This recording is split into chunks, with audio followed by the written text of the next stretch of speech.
पिछले कुछ दिनों से मेरे पास बहुत सारी क्वेरीज आई कि हमें कितना इन्वेस्ट करना चाहिए और कहाँ।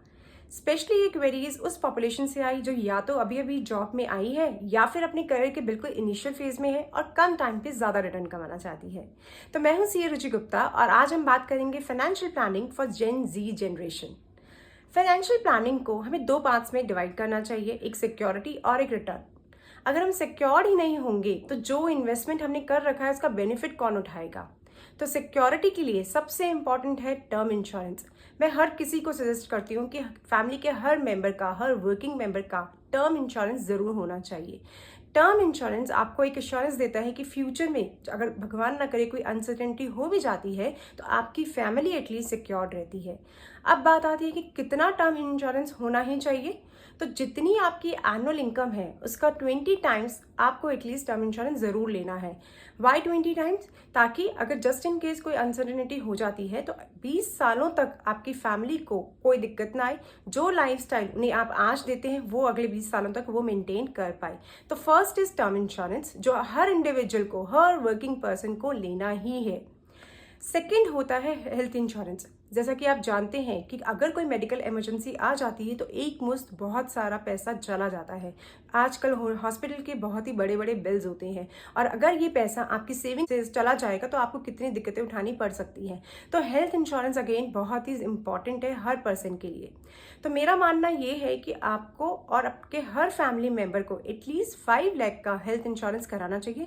आप फैमिली फ्लॉटर पॉलिसी में भी जा सकते हैं। तो फॉर एग्जाम्पल अगर आपके पास 4 मेंबर्स हैं फैमिली में तो आपके 5 इंटू 4 20 लाख का मेडिकल इंश्योरेंस या हेल्थ इंश्योरेंस ज़रूर होना चाहिए। एक और चीज़ जो जनरली इग्नोर रहती है वो है इमरजेंसी फंड। हम हेल्थ इंश्योरेंस तो करा लेते हैं लेकिन इमरजेंसी के लिए पैसा बचा के नहीं रखते हैं। सपोज कीजिए अगर कोई मेडिकल इमरजेंसी आ भी गई तो आपका हेल्थ इंश्योरेंस है इसलिए आपका ट्रीटमेंट तो आराम से हो जाएगा, but what about the running of your family? आपके फैमिली के एक्सपेंसेस कौन उठाएगा? तो उस टाइम के लिए जब तक आप एकदम बिल्कुल फिट नहीं हो जाते उसके लिए आपके पास एक इमरजेंसी फंड भी होना चाहिए। तो आपको अपना इमरजेंसी फंड हमेशा अनसर्टेनिटी और इमरजेंसी सिचुएशंस के लिए मेंटेन करना चाहिए। अब बात आती है वही कि कितना इमरजेंसी फंड होना ज़रूरी है। मेरे हिसाब से आपके पास at least 6 times of your monthly expenses, जो एक्सपेंसेस आपके मंथली होते हैं, जो लाइफस्टाइल आपका है मंथली, उसमें जितना भी खर्चा होता है उसका 6 टाइम्स मतलब 6 मंथ्स की सैलरी आपको एटलीस्ट मेंटेन रखनी है फॉर इमरजेंसी फंड, ताकि कोई भी अनसर्टेनिटी सिचुएशन पे आप ये काम में ले सके। तो इस तरह से आप अपने आप को सिक्योर कर सकते हैं। अब बात आती है इन्वेस्टमेंट की कि हमें इन्वेस्टमेंट भी करना है ताकि हमको रिटर्न मिले फ्यूचर में और हमारा फ्यूचर भी सिक्योर हो जाए। तो कितना इन्वेस्टमेंट हमको करना है और कहाँ कहाँ करना है?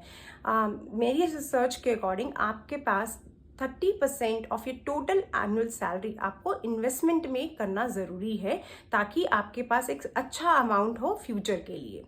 नाउ बात आती है कि कहाँ पे इन्वेस्टमेंट हमें करना चाहिए। तो आप डिफरेंट मोड्स में इन्वेस्टमेंट कर सकते हैं। आपका पोर्टफोलियो डिफरेंट तरीके से बन सकता है। डिपेंड करता है कि आपकी रिस्क टेकिंग एबिलिटी कितनी है। अगर आप एक लो रिस्क टेकर पर्सन हैं और आप एकदम सेफ रहना चाहते हैं तो आप एफडी या फिर आप कुछ ऐसे इन्वेस्टमेंट्स, पीएफ कई स्कीम्स होती हैं उनमें इन्वेस्टमेंट कर सकते हैं जहाँ पे आपको फिक्स्ड रेट ऑफ इंटरेस्ट ज़रूर मिलता है और वो सिक्योर भी होता है। आपको अपना पैसा तो मिलेगा ही, उसके ऊपर कुछ परसेंटेज जैसे कि 6-7% जनरली एफडी का इंटरेस्ट होता है, वो भी आपको उसके ऊपर मिलेगा ही मिलेगा जब भी आप पैसा विड्रॉ करते हैं। लेकिन अगर आप हाई रिस्क टेकर हैं और हाई रिटर्न्स एक्सपेक्ट करते हैं तो आप अपना पैसा इक्विटीज़ में लगाइए, चाहे वो मिड कैप हो या स्मॉल कैप हो, जहाँ पे रिस्क ज़रूर हाई है और पीरियड भी लंबा रहता है बट वहाँ पे रिटर्न्स भी अच्छे होते हैं।